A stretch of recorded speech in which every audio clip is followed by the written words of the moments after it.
Tayo. Kasi yan talaga pang 200 yan. Sa tumal ngayon, fixed price niya sir. Ha? 150 lang sir, 150 lang. Lugi na tayo pag 100. Wala na tayong tutubuin. Yan naman sir, kita mo naman sa klase, babayaran mo talaga matibay. Saka matibay sir, saver niyan. Talagyan pa ng mga card ID. Hira, pwede rin. Tupin mo lang. Maganda sir, ang ID. Maganda pati ang tahi, matibay. Patagal ang gamit na.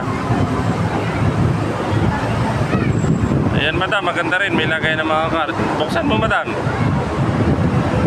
Makita mo po ang loob. May zipper pa. Di ba yun ang zipper niyan?